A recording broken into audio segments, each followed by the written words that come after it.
예, 네 번째 모의고사 문제를 풀어보겠습니다. 첫 번째 문제, 이거는 이제 기출됐던 문제가 되고요. 굉장히 이제 많이들 어려워했던 내용이기도 합니다. 자, 일단은 그 대기리스트에 들어가는 방법을 생각을 해보자고요. 일단 시간 타임이 어떻게 됩니까? 퀀텀 시간이라고 하는 타임 슬라이스가 몇 초가 됩니까? 2초라고 하죠. 2초. 2초라고 합시다. 응답 시간을 물어보고 있는 거예요. 그죠? 평균 응답 시간. 자, 일단 대기리스트만 보고, 대기리스트 집어넣는 거 보고 생각을 해봅시다. 자, 첫 번째 P1이 들어왔어요. 시작하자마자. 그럼 3초가 되죠? 그러면 대기리스트에 집어넣는 거예요. P1이 들어왔습니다. 이렇게 P1이. 막 끄면 안 되죠? P1이 들어왔는데 얼마씩 주는 겁니까? 타임 시간이 2초씩 주는 거예요. 그럼 여기 실행 시간이 3초잖아요. 그래서 1초 딱 지난 상태에서 누가 들어온 겁니까? P2가 들어와 있죠. 그럼 이 입장에서는, 스케줄러 입장에서는 P2가 들어왔네 인식을 하는 겁니다. 그러니까 1초일 때는 P1의 작업을 1초 수행을 했고 그 다음에 P2가 들어와 있다는 걸 인식을 한 겁니다. 인식. 아, 들어왔네 저놈. 그런데 내가 아직 안 끝났잖아. 그래서 2초가 딱 되는 시점에 얘는 뭐가 돼요? 1초가 남는 거죠. 그리고 이놈한테 줘야 되죠. 그러면 얘는 실제로 도착 시간이 1이지만 2초를 실행했던 놈이니까 1초를 기다린 상태가 되죠. 그래서 이제 P2가 들어갑니다. P2가. 그렇죠? P2가 들어가요. 그래서 또 3초를 실행할 때쯤 되면 3초가 실행될 때쯤 되면 누가 들어왔어요? P3이 들어왔거든요. 그런데 줄 수가 없죠. 왜? P2가 이미 진행 중에 있으니까. 그럼 결국 P3은 언제 실행이 될까요? 최소한 4초가 끝난 후에 실행이 되겠죠. 그래서 얘가 쭉 진행을 했어요. 진행을 했더니 얼마 남아요? 2가 남겠죠. 그리고 이 시점에서 딱 보니까 지금 얘가 들어와 있고 얘를 줄 것 같지만 거기서 이제 오차가 생기는 겁니다. 자, P1, P2까지 들어왔어요. P2가 1초로 실행할 때, 즉 3초가 실행할 때 얘가 들어와 있다고요. 그리고 이미 얘는 1초와 2초가 있단 말이죠. 그럼 3초한테 줄 거냐? 얘한테 줄 거냐? 당연히 우리가 알랄이라는 건 어떤 것을 기반으로 하고 있죠? FI, FO를 기반으로 하고 있단 말이에요. 그러면 지금 얘도 남아있고 얘도 남아있고 얘도 남아있다면 실제로 누구한테 먼저 주느냐예요. 물론 여기가 P2가 진행될 때 이미 3초짜리인 P3이 들어와 있다는 걸 2초짜리인 P3이 들어와 있던 거가 있다는 얘기죠. 그죠? 그러니까 P3이 들어온 상태를 언제 인지를 했다는 얘기죠? 얘가 인지를 했다는 얘기죠. 그럼 얘가 끝나고 나서 누구한테 줄 거냐? 얘한테 줄 거냐? 천만의 말씀. P1과 P2가 있고 P3이 있단 말이에요. 그러니까 기본적으로 이 개념을 갖고 있기 때문에 P1을 처리해주고 P2를 처리해주고 P3을 이렇게 처리해줘야 한다는 얘기예요. 이게 굉장히 어려운 얘기죠. 그러니까 P1과 P2까지는 처리하는 이상이 없죠. 근데 P2가 처리하는 과정에서 P3이 들어왔다고요. 그러면 기존에 갖고 있잖아요. P1도 갖고 있고 P2도 갖고 있고 새롭게 들어왔어. 그러면 세 개가 동등한 레벨이라는 얘기죠. 동등한 레벨이라면 순서대로 진행하는 게 맞잖아. 그래서 이런 형태로 대기리스트에 들어가는 겁니다. 이걸 계산하면 어떻게 계산되는지는 정리해 놨으니까 한번 볼까요? 자, 보시죠. 자, 요거 읽어보시고. 그래서 이런 형태로 대기가 들어가 있단 말이죠. 그럼 평균 실행 시간은 어떻게 돼요? 평균 시간은 다 더하면 되지. 3초, 4초, 2초를 3으로 나누면 3이 나왔고 P1의 대기 시간은 어떻게 돼요? 처음에는 없고 요거 2초 기다렸고 2초 기다렸고 도착 시간은 0이니까 2초가 바로 대기 시간이 되는 거죠. P2는 요만큼 없잖아. 2하고 1이죠. 2하고 1인데 도착 시간이 있으니까 이를 빼줘야죠. P3이라는 건 어떻게 됩니까? 앞에 다를 기다린 거니까 2초, 2초, 1초, 3초. 대기 시간 3을 빼니까 4가 되겠죠. 바로 이것이 실행 시간이고 대기 시간이니까 공식에 집어넣으면 5.7 정도가 나온다. 그러니까 지금 제가 말하는 것은 중간에 들어왔을 때 남아있는 부분을 봤을 때 모두 다 남아있고 처리되어 있지 않다면 FIFO 기본 순서인 베이스인 먼저 들어온 걸 먼저 처리하는 순서로 간다. 이렇게 기억을 해 두시면 되겠습니다.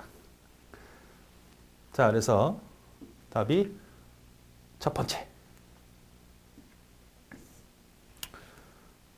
자, 그 다음 문제 보시죠. 소프트웨어 공학에 대한 얘기죠. 계획 단계에 사용되는 기법. 우리가 소프트웨어라는 것은 계획 단계도 있고 요구 분석 단계도 있고 설계 단계도 있고 구현 단계에 쓰는 도구가 아닌 걸 찾으라는 얘기예요. 간트 첩보 어떻게 됩니까? 일정 계획. CPM. 일정 계획을 잡을 때 도표를 그려서 일정을 확보하는 겁니까? 아니죠. 확보하는 거죠. 이건 어떤 것도 있어요. PRT 같은 것들이 돼 있죠. 나치 슈나이더만 NS 차트잖아요. 이렇게 되는 거잖아요. 이렇게. 이건 어디에서 도하는 겁니까? 설계도 겁니다. 설계. 계획 단계가 아니라 설계 단계에서 쓰는 거예요. 기능 점수도 우리가 비용 측정을 할 때 단계별 인원수, 기능 펑션 포인트, 라인 측정 이런 것들이 다 비용 측정하는 거니까 나치 슈나이더만 빼고는 다 프로젝트 계획에서 사용하는 거예요. 그래서 3번이 답이 되는 그런 문제가 되겠습니다. 자, 3번. 유효범위 1구부터 갖는 프로그램을 고려하자. 이 프로그램에 테스트를 한다는 얘기죠. 그 중에 경계값 분석에 대한 얘기입니다. 자, 경계값이라는 건 이런 거예요. 1부터 100이 아니라 99라고 하는 데이터 범위가 있다는 겁니다. 어떤 프로그램이 있는데 상품 코드를 집어넣고 개수를 집어넣는 프로그램에서도 결과를 뽑아내는 거라고 합시다. 여러분 어떤 상품 코드가 있겠죠. 그 다음에 개수가 있겠죠. 그러니까 어떤 상품에 대해서 얼마큼 팔렸는지를 알아보는 그러한 프로그램이 있겠죠. 일반적으로 프로그램이. 근데 그거는 반드시 한 개의 개수부터 9,900개 집어넣을 수가 없어요. 그럼 이걸 테스트를 하고 싶어요. 근데 주로 에러하는 부분이 어디냐면 이 중간 부분이 아니에요. 이 부분이 에러가 많이 나니까 이쪽 부분을 집중적으로 넣어서 테스트를 해보는 겁니다. 그러니까 여기다 집어넣을 때 마이너스 1이나 0이나 뭐 1. 뭐 70이나 60 같은 거 집어넣을 필요 없잖아. 이 중간에 것은 에러가 날 일이 없잖아요. 그러니까 99라든지 뭐 100이라든지 101 이런 것들 집어넣어야 경계값 이런 쪽에서 에러가 많이 나니까 이렇게 테스트해보는 것을 우리는 경계값 분석 혹은 한계값 분석이라고 하고 적합하지 않은 건 당연히 뭐예요? 이거겠죠. 예를 들어서 이렇게 봅시다. 이번에는 점수를 집어넣고 거기에 대한 학점을 출력하는 프로그램이라고 합시다. 우리가 알듯이 90점 이상이면 A 학점, 80점 이상이면 B 학점, 70점 이상이면 C 학점 이렇게 범위가 돼 있잖아요. 이 범위에 들어오면 A 학점, 여기 B 학점, 여기 C 학점, 여기 D 학점, F 학점이라고 하면 에러가 주로 나는 부분이 어디야? 이 부분이죠. 그죠? 그럼 집어넣으면 어떤 거 테스트 해보는 게 좋아? 뭐 89점, 뭐 90점, 91점 이런 거. 88점, 그죠? 뭐 89점, 90점 이런 거. 뭐 60점, 61점 이런 걸 집어넣어야 경계치에 집어넣어서 에러가 많이 나니까. 그렇죠. 만약 88점을 집어넣고 89점인데 A학점이 나오면 안 되잖아. 이런 것들을 찾아내는 방법이 경계치에 해당 대부분을 집중적으로 넣어서 테스트해보는 것을 한계값 분석이다. 경계값 분석이다. 이렇게 얘기하는 겁니다. 그래서 답이 두 번째.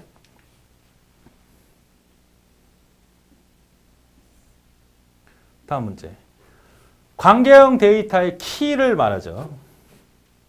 자, 한번 생각을 해봅시다. 이런 자료가 있어요. 여기가 학번이 있고 여기가 성명이 있습니다. 여기가 이제 각각의 자료들이 쫙 들어와 있겠죠. 우리 학생들이 한 100명이 있다고 합시다. 우리 학교 혹은 우리 과, 뭐 회사도 마찬가지고. 이 하나하나의 투표를 구분할 수 있어야 돼. 그러니까 데이터베이스 테이블을 만든다는 것은 현실 세계에 존재하는 우리 학생들, 우리 학과, 우리 학교 학생들을 컴퓨터 세계로 옮겨 놓는 거잖아요. 그럼 100명이 있으면 100명이 그대로 있어야 되잖아. 여기 똑같은 놈이 있으면 안 되지. 자, 슈퍼키는 릴레이션을 구성하는 속성들 중에서 각 표트를 유일하게 식별할 수 있도록 하는 속성목 속성의 집합이다. 이게 실제로 슈퍼키죠. 하나 가지고는 구분이 안 돼. 그러면 두 개를 묶어서 구분하는 거. 이것을 기본적으로 슈퍼키라고 하니까 맞는 얘기고. 후보키는 유일성과 최소성을 만족해야 돼요. 학번도 유일하죠. 또 주민등록번호도 있을 수 있고 전화번호 이런 것들은 다 후보키가 될 수 있어요. 그 행을 구분하는 키야. 그걸 후보인데 기본키가 되려면 프로그래머가 정하는 거야. 그중에. 그러니까 최소성이라는 것은 여러 개를 3개의 속성을 합해서 유일성을 만들 수는 있지만 3개는 너무 많아. 그러니까 최소한에 하나만 최고 좋고 많아도 2개 정도에서 그 행을 구분할 수 있게끔 하는 건 맞다. 기본키는 이 후보키들 중에 투표의 기준을 선택한다. 누가? 프로그램을 선택하면 그게 기본 키가 되는 겁니다. 2개 이상 후보키 중에 기본키가 선택지 않은 나머지 키를 대체키라고 그래. 대체키. 외래키가 아니고 대체키. 알터네이트 키라고 하는 거죠. 외래키는 뭐냐면 학번에 어떤 교수가 있다고 보다. 교수 코드. A, B, A, B 이렇게 있다고 합시다. 그럼 이쪽에 테이블이 또 하나 있는 거예요. 그래서 여기서 교수 코드가 있는데 A와 B와 C가 있어. 홍길동, 이순신, 강감찬 이렇게 교수가 있겠죠. 그럼 이 A가 해당되는 교수를 찾아서 나중에 그 사람을 뽑아내야 되겠죠. 내가 어떤 성적표를 내야 되겠다 그러면 내 학번에 대해서 어떤 교사한테 들었는지 알고 싶은데 A가 아니잖아. 가보니까 A라고 하는 건 누구구나 이렇게 해서 뽑아내가지고 출력을 할 수 있다면 이거는 서로 릴레이션의 관계가 되는 거고 이게 바로 외래키가 되는 겁니다. 요거는 바로 외래키가 되는 릴레이션의 기본키가 돼야 되죠. 자, 이것이 외래키지. 내가 만약에 후보키들 중에 학번이나 주민등록번호나 전화번호가 있는데 그 중에 학번을 기본키로 하겠다. 프라이머리 키로 했다. 나머지 주민등록번호나 전화번호는 알터네이트 키, 대체키가 되는 겁니다. 키에 대한 부분. 그래서 답은 4번이 되죠. 그 다음 메시지 인증에 해당되는 내용이네요. 해시 함수에 대한 요건입니다. 이메 크기 메시지를 적용할 수 있어야 된다. 메시지는 MAC라고 하는 형태를 말합니다. 그러니까 어떤 형태의 자른 다루더라도 이게 메시지라고 한다면 어떤 해시 함수를 통해서 똑같은 길이로 만들어내는 것을 우리는 메시지 인증에 따른 해시 함수라고 하는 거죠. 어떤 데이터가 들어와도 길이가 길든 작든 만약에 이게 512바이트라고 한다면 무조건 512바이트로 만들어내는 거. 통일시켜버리는 거죠. 이메일 메시지를 적용할 수 있어야 된다. 비교적 쉬워야 되죠. 다양한 길이를 출력할 수 있는 게 아니라 고정 길이를 출력하는 거고 가변 길이로 입력받는 겁니다. 입력은 가변 길이, 출력은 고정 길이. 실용적이고 당연한 거죠. 답이 몇 번입니까? 3번. 자, 조건 3번. 다음 5번 문제입니다.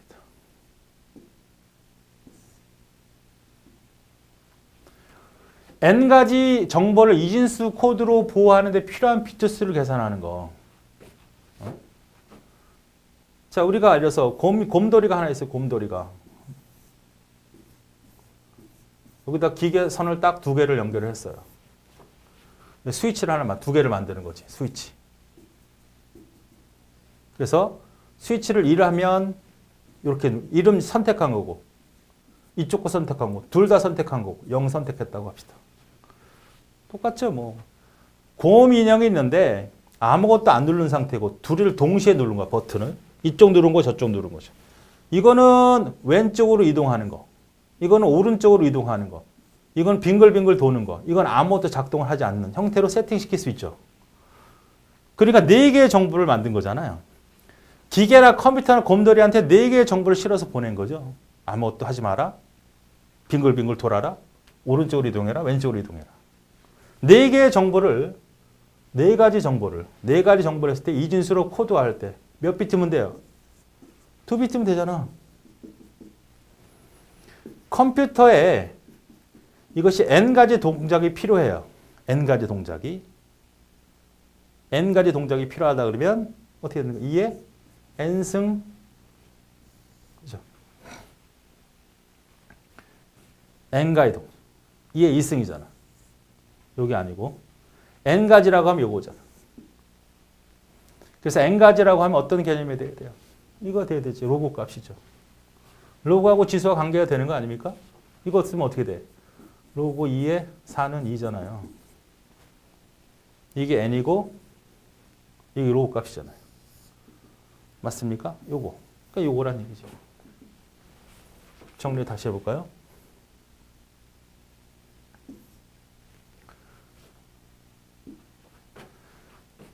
자, 만약에 8가지를 동작을 일으키고 싶다. 2에 3비트가 되는 거잖아. 그렇죠? 3가지 비트면 되고 1024개를 만들고 싶다. 2에 몇 승? 10가지 비트면 된다는 얘기잖아요. 그럼 이게 뭐야? 가지수잖아. 그러니까 로고 2에 8은 3 맞잖아요. 로고 2에 1024는 10 맞죠? 왜? 1024는 로고 2에 10승이잖아. 밑과 진수가 동일하면 1이 되는 거고 이건 앞으로 나가잖아. 또 수학 문제죠. 이것도 어떻게 돼요? 로고 2에 3승이잖아. 3 나가고 로고 2에 2죠. 밑과 진수가 동일하면 1이지. 그러니까 3이 되는 거 아닙니까? 그래서 요거가 답이 되는 그런 문제.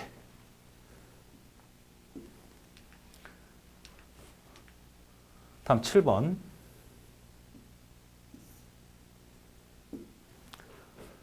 저장 구조인 스택에 A, B, C가 차례로 삽입이 돼서 삽입 중간에 꺼냄도 허가를 하고 순서가 일어날 수 있고 꺼낸 데이터는 바로 출력된다면 다음 출력서 가능하지 않은 걸 찾으래요. 입력이 이렇게 된다는 거잖아. 그럼 첫 번째부터 보죠. 이렇게 출력을 해달라는 얘기입니다. 들어오는 건 이렇게 들어온다는 얘기예요. 이렇게 출력할 수 있다는 건 팝을 이렇게 쓸 수 있다는 얘기니까. 한번 보죠. 자, D, C, A, B를 출력하려면 일단 집어넣으면 되잖아. A, B, C, D. 순서는 반드시 이렇게 들어와요. 순서는. 들어왔죠? 푸시, 푸시, 푸시. 뽑아내면 돼요. D. 그 다음 C, B, A. 충분히 뽑아낼 수 있죠. 이 순서대로. 오케이. 두 번째 거는 보면 A, D, C, B예요. 자, 출력하는 거라 그랬어. A를 집어넣고 B를 올려놓으면 A를 출력할 수 없으니까 출력을 일단 해놔. 팝으로. 그럼 비어있죠. 그 다음에 D를 출력해야 되니까 B 집어넣고 C 집어넣고 D를 집어넣으면 D 빼고 그 다음에 C 빼고 B를 빼면 되잖아. 자, 이게 입력이에요. 입력. 반드시 A와 B와 C와 D로 푸시를 해야 되는 거 맞아요. 그러니까 이걸 가지고 푸시한 다음에 역순으로 출력하라는 거 아니야. 그러니까 전형적인 뭐야? 이거는 스택을 이용하는 거잖아. A, B, C, D로 푸시했잖아.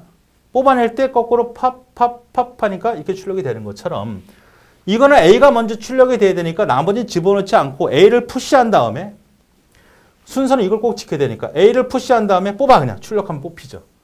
비어있는 상태에서 B, C, D를 집어넣으면 거꾸로 뽑는 D, C, B로 해서 이 모습을 갖출 수 있죠. 그렇죠?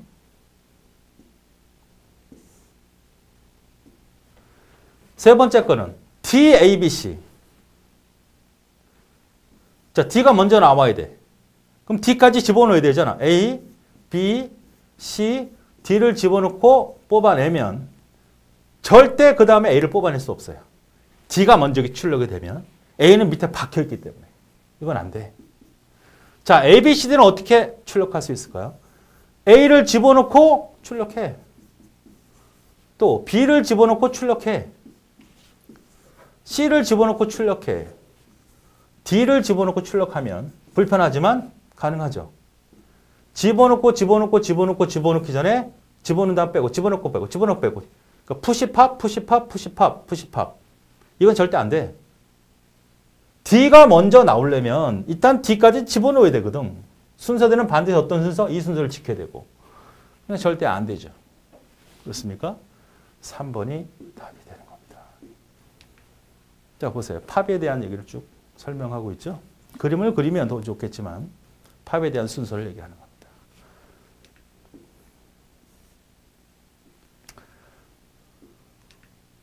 시원하네요. 다음 프로그램 출력 값은 어떻게 되냐. 자, 보자 이렇게 그리죠. 여기가 4개의 선언이 돼요. 하나, 둘, 셋. 여기가 A의 제로방, 여기가 A의 1, 여기가 A의 2, 여기가 A의 3. 들어간 값이 1, 2, 4, 8이에요. 그 다음에 포인트 변수 P를 선언했어요. P를 선언해 놓고 여기를 A 값을 준 겁니다. 이렇게. 자, 배열명의 1차원 배열 때 배열명은 뭘 말한다? 그 배열의 시작 번지를 말한다. 이렇게 써도 되지만 어떻게 써도 되죠? A에 제로에 이렇게 써도 되죠. 이렇게 써도 되고. 자, 그럼 P1이라는 어떻게 P 포인트를 배열로 쓸 수 있나요? 우리가 배웠잖아. P 플러스 1은 이거 같다 그랬지.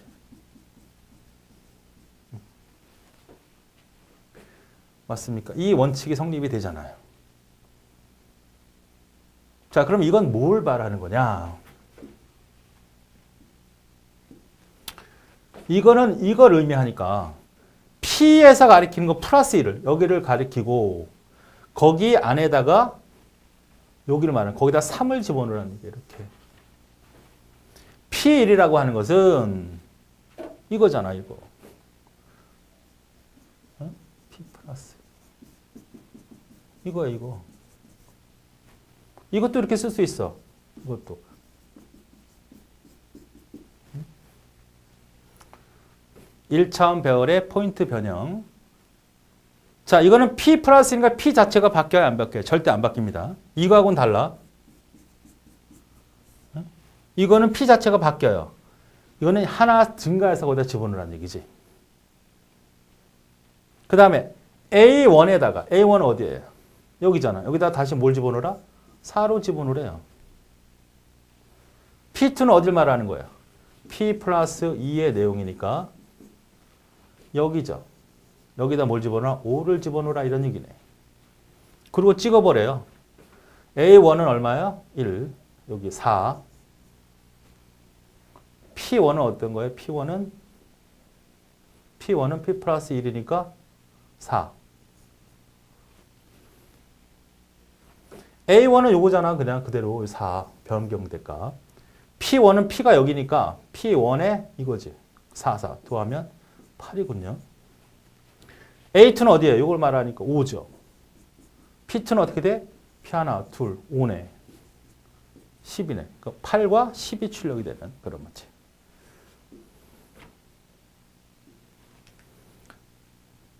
답은 네 번째. 다음 9번 문제입니다.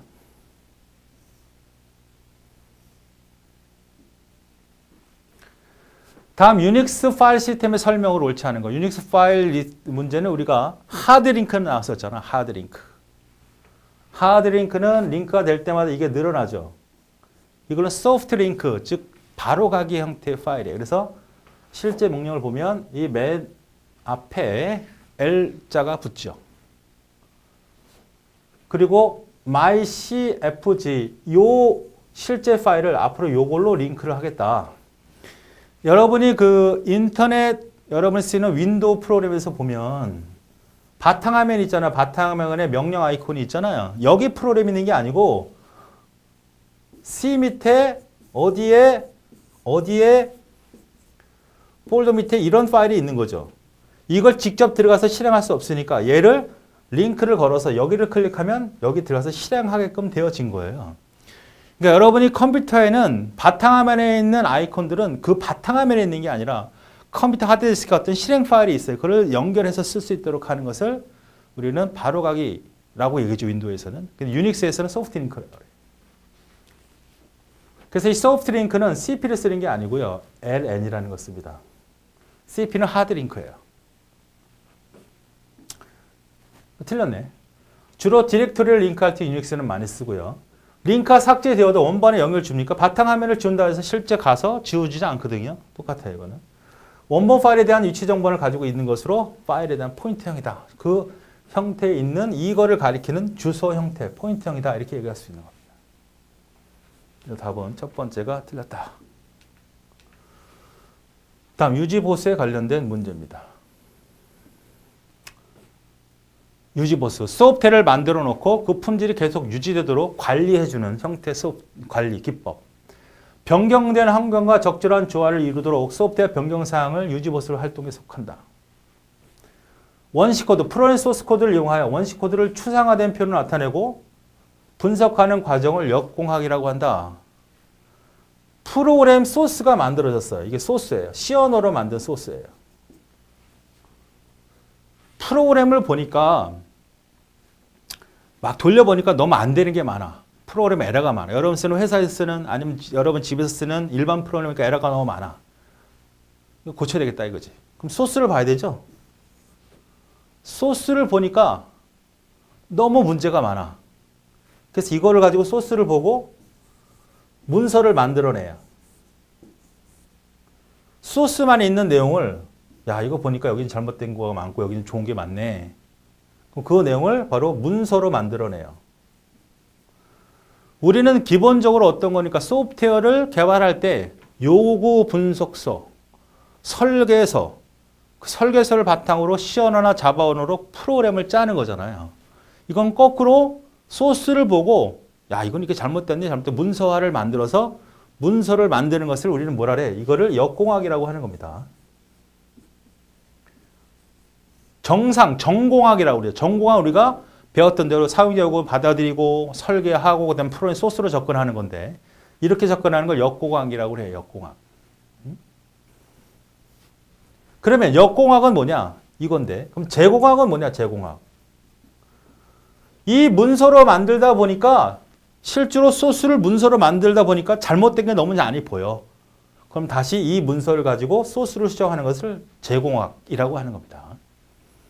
그러면 원시 코드를 이용해서 추상화된 이런 문서화를 나타내는 코드로 분석하는 과정을 역공학까지 맞아요. 근데 역공학을 통해서 시스템을 재구성한다는 건 아니에요. 역공학은 그대로 만들어내는 거고 좀 더 나은 쪽으로 기능을 추가하는 것은 바로 제공학에 대한 얘기입니다. 이 뒷부분이 틀렸어요. 뒷부분은 제공학에 대한 설명입니다. 유지보수의 요청은 공식적인 절차를 밟고 표준화된 방법으로 이루어져야 되며 하는 얘기고 계획, 개발, 운영에 따른 시스템 형상을 만들고 이에 따른 변경을 체계적으로 관리한다. 형상 관리라는 건 뭐예요? 소프트웨어 변경상을 계속 관리해 놓아야만 버전업되고 버전업되고 버전업되고 했을 때 그 문제가 생기면 다시 백업을 해야 되니까 리턴을 해줘야 되니까 그런 것들을 관리하는 게 형상 관리라고 하죠. 아주 중요한 내용들만 담고 있는 거기 때문에 잘 정리해 두시기 바랍니다. 답이 두 번째.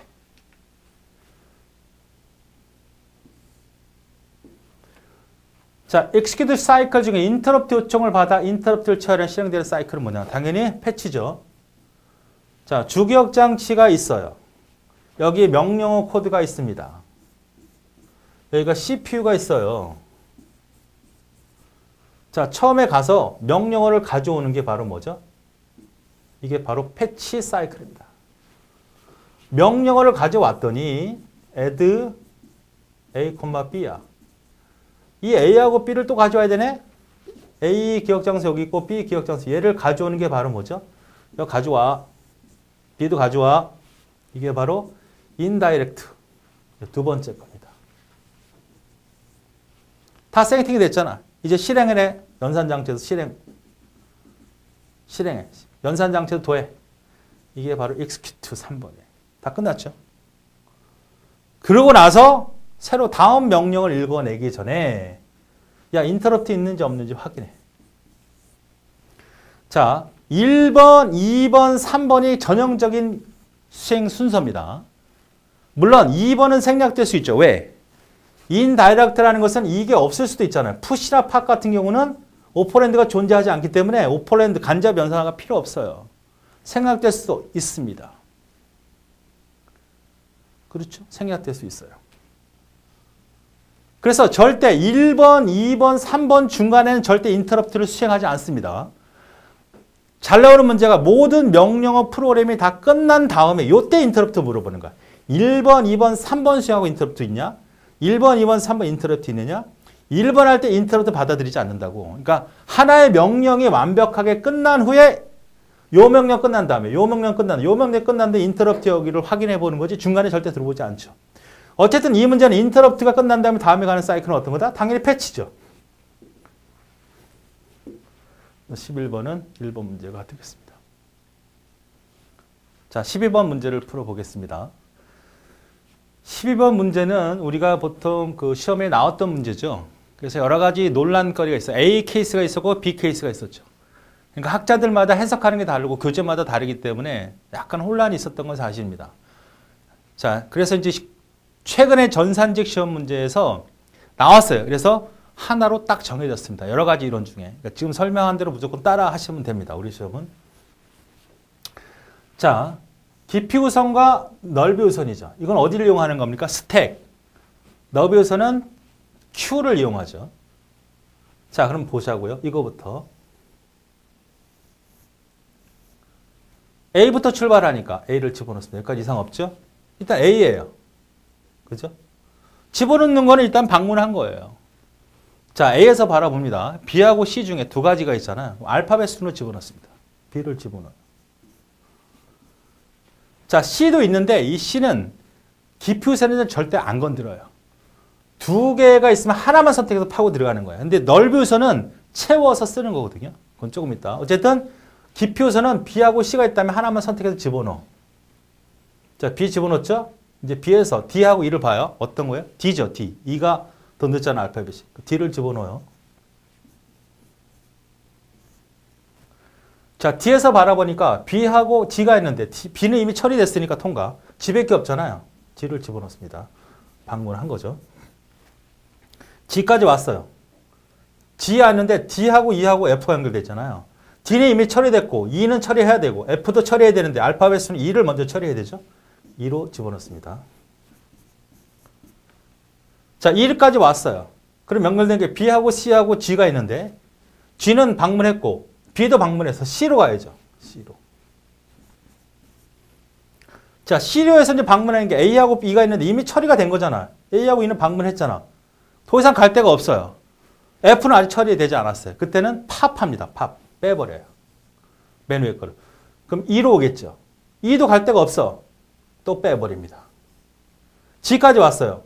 G까지 왔더니 아까 방문 안 한 F가 있네. 그때는 다시 A, B, D, G 해서 F로 푸시를 해요. 그래서 F가 되는 겁니다.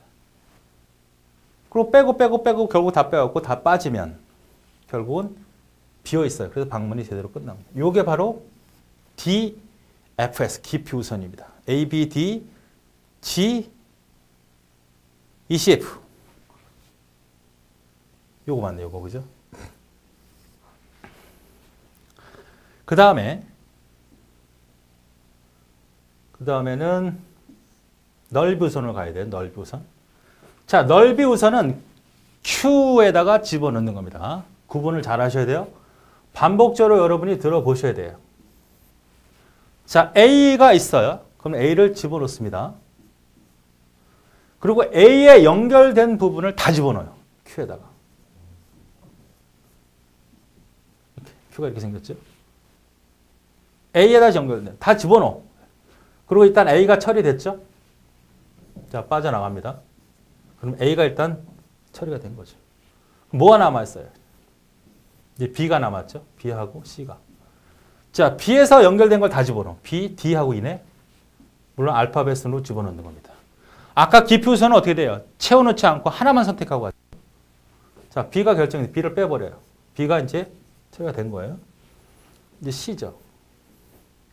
C하고 D하고 E가 남았네요. 자, C에서 봅니다. C에서 연결된 걸 보세요. A하고 E가 있네. A는 이미 처리됐고 E도 이미 메모리가 들어와 있으니까 통과. 그래서 일단 C를 빼버려요. C가 처리됐습니다. 이제 D하고 E가 남았죠? D하고 E. 자, D에서 바라보니까 B하고 G가 있네. B는 이미 처리됐고 G가 처리가 안 됐으니까 집어넣어야죠. 됐죠? 자, 그 다음에 이제는 D를 처리합니다. D를 제거하고 남아있는 게 뭐가 남아있어요?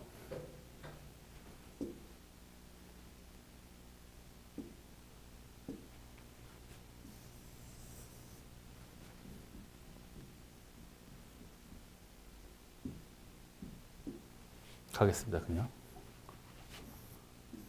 지워져서 한꺼번에 이렇게 하고 싶은데,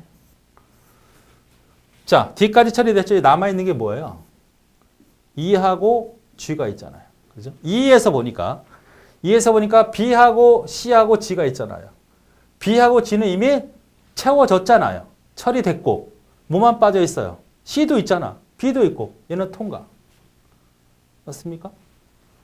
2를 지금 빼서 2를 처리하고 싶은데 2는 B도 있고 C도 했고 G도 했으니까 그냥 통과. 2를 뽑아냅니다.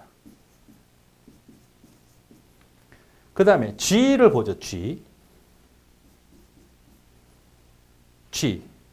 G를 보니까 어떻게 됩니까? G에서 보니까 D도 있고 E도 있고 F. D하고 E는 이미 처리됐잖아. F가 있네요. F를 집어넣습니다. 그래서 G를 처리해요. 그다음에 나머지 F를 처리하는 이런 형태죠. 그래서 A, B, C, D, E, G, F. 이게 넓이 우선입니다.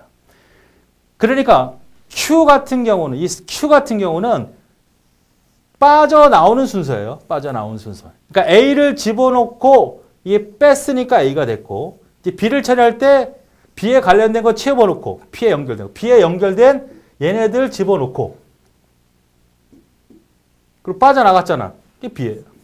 빠져나갔으니까 C, D, E가 남잖아. C가 일단 순서예요. C에 연결된 거 채워놓고 채우는 거 없었죠? C가 되고 그 다음 D. 요 순서로 진행을 하는 겁니다.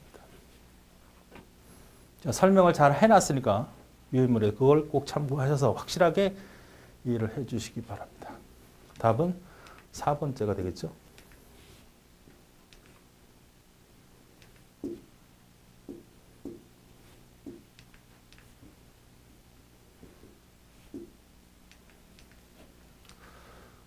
자, 그 다음에 13번 문제입니다. 임계구역에 관련된 문제죠. 프로세스의 상호 배제를 일어나지 않도록 해야 되는 거죠. 임계 영역이라는 것은 컴퓨터에 사용되는 공유 영역이죠. 프로세스들이 이 부분을 사용하긴 사용하는데 동시에 사용할 수 없는 영역. 가장 일반적으로 우리가 공중 화장실이라고 예를 들었죠. 뭐 프린트라고 해도 좋습니다. 의미상 프린트인데 프린트를 여러 개 프로세스가 동시에 사용할 수 없죠. 한 놈만 쓸 수밖에 없잖아. 이게 바로 뭐예요? 이게 임계구역이고 이 임계구역을 동시에 사용할 수 없도록 막아내는 걸 상호배제. 공중 화장실에 들어갔는데 내가 그 공중 화장실의 임계구역이고 들어오려면 어떻게 돼? 못 들어오게 막으려면 문을 걸어 잠그는 게 바로 상호배제죠.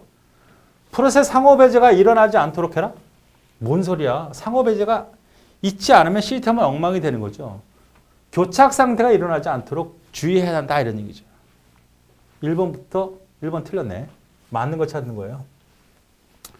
임계 영역에서는 수행 중인 프로세스 인터럽트가 가능한 상태로만 절대 인터럽트 봉쇄죠. 여기에 사용 중에 있다면 인터럽트가 발생됐다는 건 진입할 수 있다는 얘기니까 인터럽트 봉쇄야. 가능한 상태 안 돼.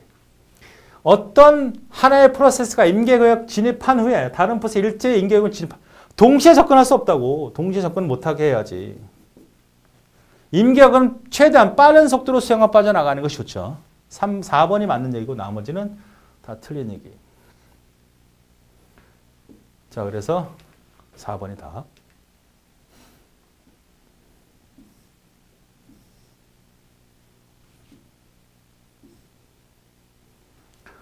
(14번) LOC 기법에 측정된 이거 또 나왔죠? 우리가 생산성은 LOC 나누기 PM 인월. 생산성은 얼마? 200. LOC는 얼마? 5만. PM은 몰라. 그런데 프로그래머가 10명이래. 소요 기간은 얼마냐 이거죠. 이것만 계산하면 알 수 있죠. 이 안에는 뭐야? 한 명이 개발했을 때 전체 인원이 나오니까 이 10명을 가르쳤으니까 계산이 되겠죠. 이건 분모를 바꿀 수 있죠. 이렇게 된 거잖아. 분모 분자 바꿀 수 있죠. 그러니까 PM은 200에다가 5만이잖아요.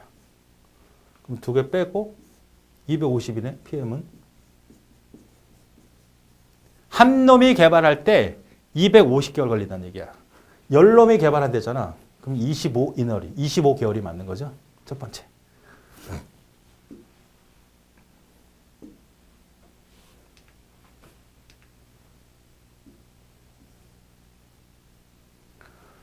자, 그 다음 문제.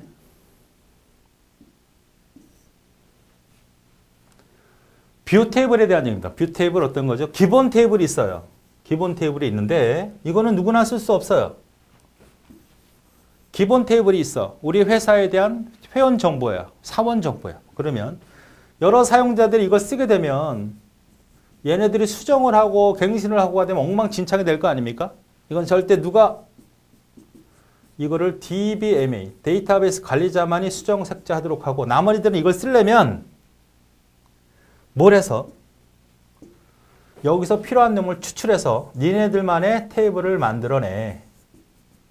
그리고 절대 여기 있는 내용으로 여기 수정할 수 없어. 그냥 보기만 해, 보기만. 그리고 쓰라고. 이걸 우리가 뭐라 그래? 뷰 테이블이라 그래. 그래서 여기서 셀렉트 명령을 가지고 검색을 하고 필요한 내용들을 찾아내. 수정을 하고 싶어? 안 돼. 지우고 싶어? 안 돼. 무조건 보는 것만 해야 돼. 그럼 수정하려면 어떻게 돼? 이거 지우고 다시 추출해. 다시 추출해. 그러니까 드롭이라는 명령을 써서 제거하고 다시 추출하라고. 뭘로?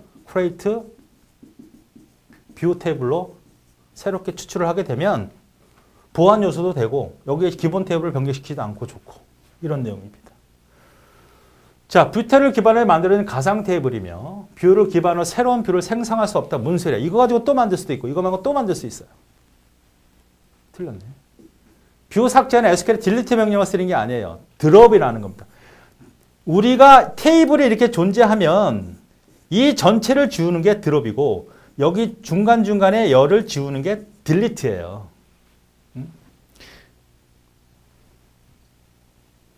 예를 들어서 게시판이 있어요. 게시판이 글입니다. 특별한 하나의 글을 지우고 싶어. 그럼 딜리트예요. 아직 게시판 자체를 없애버리고 싶어? 드롭이야. 뷰 생성의 테이블의 기본키로 구성하는 속성이 포함되지 않는 뷰도 테이블 변경이 가능하다. 아니 변경은 안 된다니까. 뷰는. 그 다음에 뷰 생성 시 사용되는 셀렉트맨의 그룹 바이 구문은 사용이 가능하지만 오더 바이는 그룹은 그룹별로잖아요. 뷰 테이블을 생성할 때 그룹별로 묶어서 표현할 수 있어. 다시 말하면 여기가 테이블이 이렇게 있어요. 기본 테이블이. 1번, 1번, 1번, 2번, 2번, 2번, 3번, 3번, 3번, 1반, 2반, 3반이라고 하면 1반, 2반, 3반을 묶어가지고 뷰 테이블을 만들 수 있다고. 가능해요, 이거는. 오더 바이는 뭐죠? 정렬이거든요. 소트를 하는 거거든요. 물론 소트에서 뷰 테이블을 만들 수도 있는데 무슨 소트를 여기서도 할 수 있잖아. 뷰 테이블로. 쓸데없는 짓이야, 이거는. 어차피 소트를 해서 뷰 테이블도 쓸 수 있다고. 셀렉트 명령에서 오더 바이를 쓸 수 있잖아. 물론 최근에 SQL 명령, MS SQL은 있지만 기본적으로 쓸데없는 짓이라는 얘기야. 쓸데없는 짓이다. 사용할 수 없어요. 안 한다는 얘기죠, 실제로. 뷰 탭을 읽어드려서 거기서 정렬이 충분히 가능한데 왜 또 크리에이트 할 때 만드느냐. 아니야. 그래서 첫 번째가 맞는 얘기입니다. 네 번째가 맞는 얘기야.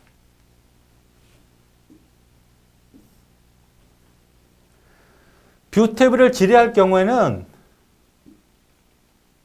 그룹 바이, 오더 바이 다 쓸 수 있어요. 해빙도 다 쓸 수 있어. 뷰 테이블을 검색할 때는.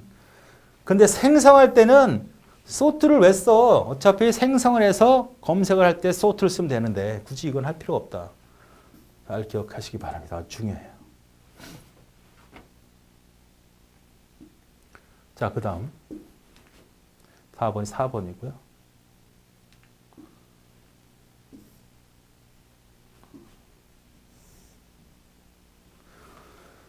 다음 후위 표기식의 전위 표기를 바꾼 건 어떤 거냐 이거네요. 지금 어떤 거로 돼 있어요? 후위 표기로 돼 있죠. 후위 표기는 예를 들어서 A, B 이게 우리가 기본적으로 사용하는 A 더하기 B잖아요. 중이죠. 후위 표기는 A 연산자가 뒤에 있는 거. 전위 표기는 연산자가 앞에 있는 거잖아. 지금 이 문제는 후위 연산을 이렇게 바꿔달라는 얘기예요. 맞습니까? 그러면 하나 따져봐야죠. 자, 어떻게 되어 있는 거예요? 연산자가 나중에 되어 있는 거잖아. 그럼 스캐닝을 해야죠. A, B, C. 연산자 나와야죠? 나왔네. 첫 번째. 여기다 쓰겠습니다.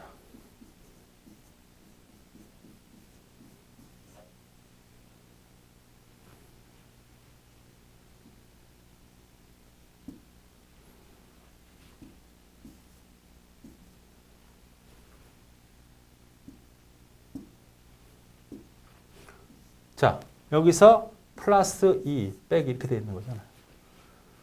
자, 후이니까 가장 먼저 되는 거야. A, B만 어떻게 돼? 연산자가 없으니까 할 수가 없어. B, C는 연산자가 있잖아. 요것이 일단 된 거지. 얘를 뭘로 바꿔? 중위로 바꿔? 후위로 바꿔? 전위로 바꿔야지. 그러니까 얘는 뭘로 바꿔? 곱하기 BC로. 됐습니까? 바꾼 거야. 여기 A 그대로 있고 여기 D 그대로 있고 슬러시 플러스 2 이렇게 그대로 있잖아. 이건 이미 계산이 된 거야. 하나의 데이터라고. 다시 A, 이 연산자의 데이터잖아. 연산자 없으니까 요 놈하고 요 놈을 또 따져야죠. 연산자 나왔으니까. 그럼 대상, 연산자니까 연산자를 맨 앞으로 빼야죠. 요 놈을 연산자를 맨 앞에 빼니까. 동그라미는 여기 요 놈 여기다 집어넣고 그 다음 D죠. 대상 이거야. 이 동그라미 D 연산자잖아. 동그라미 대상, D 대상 이거니까 이렇게 바꾸는 거예요. 여기는 곱하기 BC죠. 자, 이것이 이제 결정이 된 거예요. 다시 여기 A가 있고 여기는 플러스가 있고 2가 있고 이거잖아. 자, 봅니다. 대상 계산된 거잖아. 있네. 그러니까 A 네모 플러스가 있는 거잖아. 대상 플러스 앞을 빼야죠. 플러스 앞을 빼고 A 네모. 네모 뭐죠? 슬러시 B, C, D가 들어가 있는 거지. 여기까지 처리된 거죠. 이제 2가 남아 있어요. 그 계산을 했고 2 빼기 하죠. 됐죠? 맨 앞으로 빼면 되지 이거를. 그러면 되는 거잖아. 대상 2 연산자. 2를 맨 앞으로 빼면 이거 되죠. 그래서 요 순서가 되는 거네요. 마이너스 플러스 A 슬러시 곱하기 B, C, D, E. 첫 번째가. 반드시 나올 수 있는 문제니까 완벽하게 하자. 어정쩡하게 틀리지 말고 했던 문제, 안 한 문제는 완벽하게 할 수 있도록 연습을 하자. 답이 몇 번? 첫 번째. 그 다음 문제. 기억장치가 1200워드래요. 메모리가 덩어리 개수가 몇 개? 하나, 둘, 셋, 넷, 다섯, 여섯, 일곱, 여덟, 아홉 이게 몇 개? 1024개. CPU에 MAR, PC, MBR이죠. 요거의 비트 수는 같은 거죠. 왜? 여기다 토스 시키니까 주소를. 그럼 1024개니까 얘네들을 하나하나 지적하려면 몇 비트면 돼? 만약에 4개다 그러면 덩어리가 4개뿐이라면 2비트가 되면 되잖아. 4개면 2의 2승. 1023이 2의 몇 승이 돼야 돼? 10승이 되면 되지. 4개면 2의 2승. 2비트면 되고 1024개면 2의 10승 돼야 되니까 여기서 연결된 주소수는 몇 개? 10비트면 된다. 그러니까 얘도 10비트, 얘도 10비트. 이 MBR은 실제 이 내용을 가져와야 돼. 그치? 이 내용을 그대로 다 가져와야 돼. 여기는 몇 비트? 워드 길이가 얼마? 16비트라고 가르쳐줬잖아. 이게 16비트가 얘도 16비트. 그래서 PC는 MBR 똑같이 10비트. MBR은 16비트. 답이 두 번째.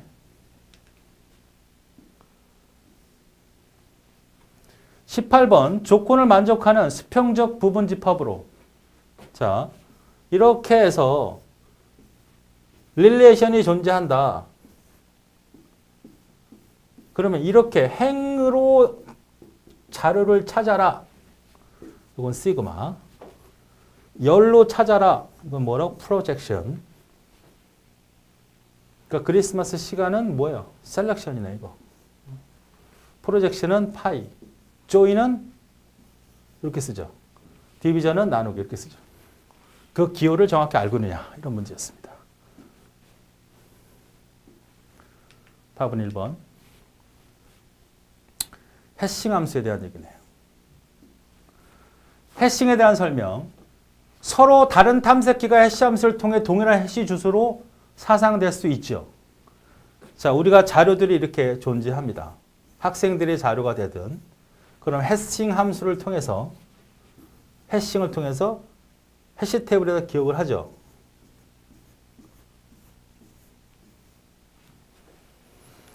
그래서 얘를 통해서 집어넣지 않습니까?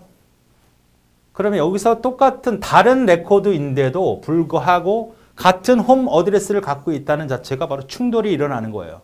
충돌이 나오면 집어넣은 슬롯이 버켓에 두 개가 있으면 슬롯이 여기다 집어넣고 여기다 집어넣을 수 있는 거거든요. 설명했던 내용. 서로 다른 탐색기가 해시 함수를 통해서 도로시한 횟수, 충돌이 될 수 있다는 얘기 다 당연한 거.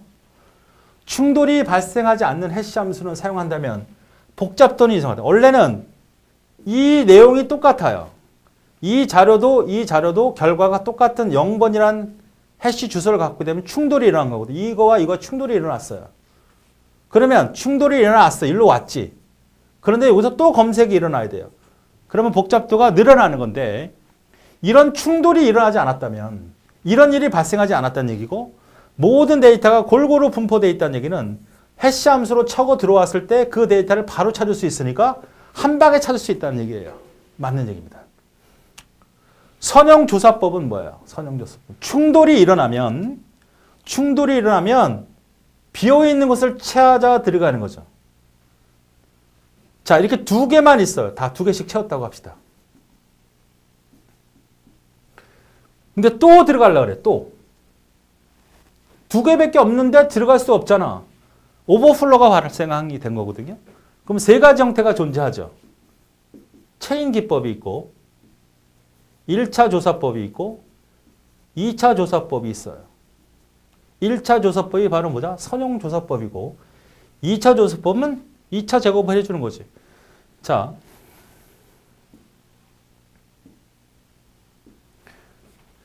충돌이 세 번째 들어왔어요. 이렇게 들어왔습니다. 그러면 차어있네.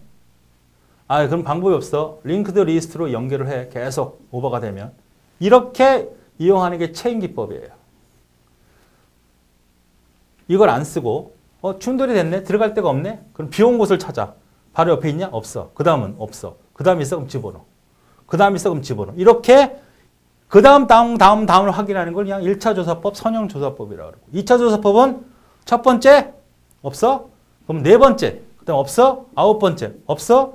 16번째.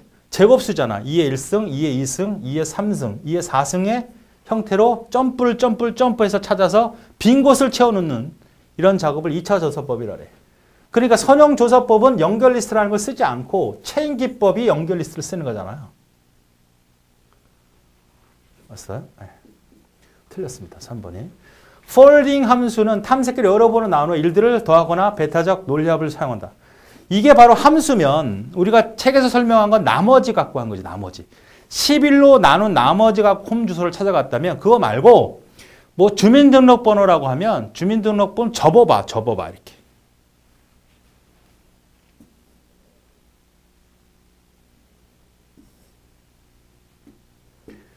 주민번호가 몇 자리예요? 13자리죠. 하나, 둘, 셋, 넷, 다섯, 여섯, 일곱, 여덟, 아홉, 열, 열하나, 열둘, 열셋. 우리가 어떤 데이터가 있으면 이걸 11로 나눈 나머지 가지고 우리가 홈 주소를 찾았잖아요. 책에서는. 얘는 접어. 이 네 개의 자료. 이 네 개의 자료를 얘랑 없애고 얘를 겹쳐. 그리고 x, y를 취해. 물론 비트니까. 혹은 더해. 여기서 키를 생성해낼 수 있죠. 이거 폴딩 해싱 함수라고 하는 겁니다. 폴딩. 접어서 우리가 레코드라고 하는 거를 바로 해싱 함수로 찾아서 접근하기 쉽게 하기 위해서는 바로 키를 뽑아내야 되는데 해시 값을. 그 해시 값을 꼽는 것을 이렇게 가겠다. 그래서 답은 몇 번? 3번. 자, 마지막 엑셀이군요. 자, 사원 코드가 있고 이렇게 있네요. 기말수당이 있네. 간단한 건데요. 첫 문자가 A면 5만 원을, B면 4만 원을, C면 3만 원을 기말수당을 지급하겠다. 이런 얘기입니다. 자, 여기 보죠. if문을 쓰는 거 맞아요? 여기다 조건을 씁니다. 조건을 쓰고 참이면 이거 수행하고 거짓이면 이걸 수행합니다. 참이면 이 문장을 수행하고 거짓이면 이걸 수행을 해.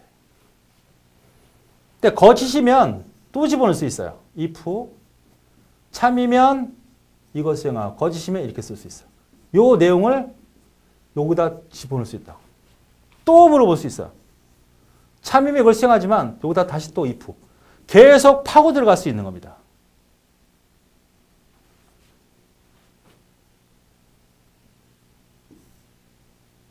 자, 보시죠. if. 요 앞에 걸 뽑아내야 되니까 A2에 left로 가야 되죠. A2에 첫 번째 걸 끄집어내라. 얘가 뭐면 A가 동일하면 뭘 주라 했어? 5만을 주라 그랬잖아. 아니면 4만을 줘라. 이렇게 되면 4만만 줘버리잖아. 3만은 어떻게 처리해? 할 수가 없잖아. 참이면 맞다 이 말이야. 그럼 요거를 다시 어떻게 돼? 이거 대신에 뭐를 집어넣는 거야? 다시 또 if를 써요. 똑같이 레프트 쓰고 얘가 만약에 B면 4만 원을 줘. 아니면 3만 원을 주면 되잖아. 이렇게 하면 되는 거죠. 또 나눠줬다 그러면 얘를 또 빼. 그러다 또 if문을 똑같이 형태로 계속 파고 들어가는 형태가 바로 if문이라고요. 그러면 right는 안 되지. left죠. 맞고 저 5만이면 참이면 수행이야. 아니면 B를 물어보죠. 여기까지 맞고 가로 이거는 뭐를 준 걸까요? 싱글 코테이션으로 갔군요. 싱글 코테이션. 그렇죠? 똑같은데 더블 코테이션으로 가야 되는 부분인데 똑같은 형태인데 더블이냐 싱글이냐 그 차이군요. 맞죠? 첫 번째가 답이 되는 그런 문제가 되겠습니다. 역시 여러분 접근을 자꾸 해보면 비슷비슷한 문제도 있고 배웠던 문제도 있고 어렵게 나온 문제도 있는데 역시 여러분이 반드시 숙지할 내용이라고 생각하시고 계속 반복해서 학습을 하시기 바랍니다. 네, 수고하셨습니다.